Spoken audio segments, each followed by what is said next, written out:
Hey guys, good afternoon and welcome back. It's been a long while, but I've been busy and this isn't really a priority for me, this channel. It's just a bit more to do when I've got time and stuff like that, and so here I am again. I started Solar Auxilia 30k army. I got the starter set box for Christmas from the kids, so I bought a second one to help. And then just started slowly buying boxes as I've painted them.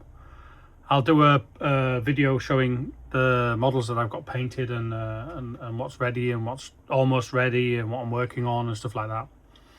But yeah, I thought I'd do a video on the Basilisk and Medusa kit. There's not a lot of videos on YouTube for how you magnetize them. And so I thought I would help myself and do a video after I built it. It's now built, ready for painting. I'm going to leave the tracks off now so that I can spray them and then dry brush them silver and stuff and get around the edges with the details before I glue them on, like I've done with all the Lehman Russes and the Dracosan. And I will do the same for the Malcador that's sat next to me in its box, lovingly waiting to be painted. To be built. So yeah, here we go. What I've done is with all of my dozer blades is I've just stuck 5x1 or 6x1, 5x1s I think, in the bottom of here. And then while I'm building the chassis, I've glued two magnets in where they need to be on the chassis itself. So yeah, I'll show you that when I've started. Obviously the main thing you want to do is the gun. What I've done is, it's not very nice, but when it's painted you'll never see it again, is I've put a really big long magnet in here.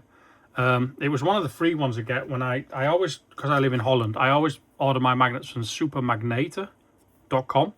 It's a German company. They're just over the border with us. Even though it's supermagneter.nl, they actually come from Germany. They're great. They're absolutely great. Oh, actually, this is the bag. So it's an 8x2. Yeah, 8x2 millimeters apparently. No, it's not. This is the freebies. It's free, gratis. It's a Dutch word for free. But I don't know. I'll show you the magnet now that I used, both in the barrel and in the bit in the tank. It's these. They've got a hole through the middle of them. I don't know what they use them for, but these came free one time with an order that I made. They're probably too strong for what I need them for, but I thought, you know, with a long barrel, I can stick it up like that and I'm not going to get any droop. And it also, because of the strength of it, if I take the magnet off, this is fairly easy to move, but as soon as I put the barrel on with the magnet, it sort of pulls everything together.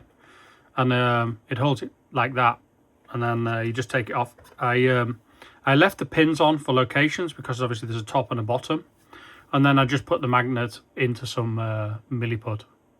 And I did the same with the barrel for the Medusa. That's the Basilisk, and again didn't chop the pins off, and then you can just put it in. This is going to need a little bit of the milliput shaving off, I think, but there you go. So that's the barrel change bit. Again, magnet in there, same one, and I'll show you when I take it apart where the magnet is on the inside piece. I then have decided that I'm going to leave this side track off, sorry, the lid as well. I'm going to leave this off permanently because I want to be able to see inside when I've painted it, because I'm going to paint the crew and all the interior. So I did leave this side off to make it easier. Here you can see the magnets I used on the inside there, just in the right location. I used one of the Lehman Russ dozer blades to find the location, and then just made the dozer blade and super glued the magnets in when I was finished. And then obviously at the moment this can be then wiggled out and made for painting. And then, oh, you can't actually see it, sorry, but in here in the barrel piece you've got loads of space, so I glued the magnet in with milliput and everything in there, And then all I needed to do was just, there is a locating tab on the inside of this piece. And I cut that locating tab smaller so that then this piece sat flush with the barrel. And then you can just swap them on. The idea was to leave this piece loose so they could swap barrels. But then I realised, oh, I can actually glue it onto here and still swap the barrels. So that's the idea. And obviously left it all like this so I can paint the interior details. I'm not going to go crazy with it, but I'll probably paint it Wraith Bone and then give it a track wash, sorry, an interior wash from AK, and then just make the floor really dirty and rusty, and paint the breach. That's the word, not a barrel. That's a barrel. This is a breach. So I'll paint the breach as well, and it still clips in quite nicely like that to go together. And then the side piece you can just slide on like that, and then when it's all glued together, it'll all be nice and rigid. It all fits nicely. Again, the door opens and closes. What I think I'll do is when I built it, I will actually glue the door open so that I can see in during the games. And I did think about magnetizing this, but unfortunately where this sits here on this piece here, there's not really a lot you can do. I could have glued a piece of sprue to the inside of here and here to allow a magnet to go in, and then it was just like I didn't know what to do with the front. I suppose actually here I could drill a hole, put a magnet in, and then here put one, and that'll hold the front down a little bit. But I mean it clicks in quite nicely, and you know, I mean during games it doesn't fall off freely, and obviously when all the side pieces glued on, this piece will fit a bit better. I'm not sure what I'm going to do yet. I'm quite happy with the way it is. The crewmen, I built them just as the instructions said. I didn't change anything. I didn't feel the need to.